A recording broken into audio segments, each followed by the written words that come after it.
இப்போ நம்ம ஒரு லைன் ட்ரா பண்ணிக்கலாம். நீங்கள் ட்ரா பண்ணும்போது பென்லேயோ இல்லை ஸ்கெட்ச்லேயோ நீங்கள் வந்து ட்ரா பண்ணிக்கோங்க. இதுக்கு நம்ம த்ரெட் நீடில் யூஸ் பண்ண போகிறோம். நம்பர் 14 இல்லைன்னா 13 யூஸ் பண்ணலாம். அப்படி இல்லைன்னா வந்து அயன் நீடிலில் த்ரெட் நீடில் வந்து யூஸ் பண்ணிக்கோங்க. நீங்கள் இப்போ தான் ஆரி போடுறீங்கன்னா நீங்கள் வந்து துளிப் நீடில் வந்து யூஸ் பண்ணிக்கோங்க.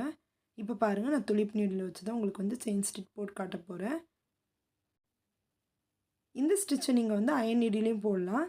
பிகினர்ஸாக இருந்தால் நீங்கள் துளிப் நீடில் யூஸ் பண்ணி போட்டிங்கன்னா உங்களுக்கு ரொம்ப ரொம்ப ஈஸியாக வரும். இப்போ நான் உங்களுக்கு வந்து துளிப் நீடில் வச்சு தான் உங்களுக்கு இப்போ செஞ்சு காட்ட போகிறேன். இதுக்கு வந்து ஜரி த்ரெட் யூஸ் பண்ணுறோம். டயால்ஜி பிராண்டில். நீங்கள் வந்து ஜரி த்ரெட் யூஸ் பண்ணிவிட்டு அதை கட் பண்ணும்போது இது மாதிரி ஒரு செல்லோ டேப் போட்டு ஒட்டிக்கோங்க. அப்போ தான் வந்து த்ரெட் வந்து பிரிஞ்சு போகாமல் இருக்கும். இப்போ பாருங்கள், நம்ம வந்து செயின் ஸ்டிச் போட போகிறோம். அதுக்காக வந்து நம்ம த்ரெட் எடுத்திருக்கோம். இப்போ வந்து அதோட எண்டில் வந்து நீங்கள் இது மாதிரி நாட் போடணும். இப்போ நான் எப்படி காட்டுறனோ இதே மாதிரி வந்து விரலில் வச்சு சுற்றினீங்கன்னா உங்களுக்கு வந்து ஒரு நாட் வந்து ஃபார்ம் ஆகும். அதை வந்து என்ன பண்ணுறீங்க, ஒரு 2 இல்லை 3 நாட் கிட்ட நீங்கள் அதை வந்து ஸ்ட்ராங்காக நல்லா போட்டுக்கோங்க. கீழேருந்து நூல் வந்து பிரிஞ்சு வந்துடக்கூடாது. நீங்கள் சின்னதாக போட்டிங்கன்னா நாட் வந்து பிரிஞ்சு வந்துடும். இது போல் நான் காட்டுறேன் பாருங்களேன். இந்த சைஸில் நீங்கள் போட்டிங்கன்னா நாட் வந்து நம்மளுக்கு கீழேருந்து துணியில் வந்து பிஞ்சு வராது. இப்போ உங்களுக்கு காட்டுறேன் பாருங்கள். நாட் வந்து நம்ம போட்டுட்டோம்.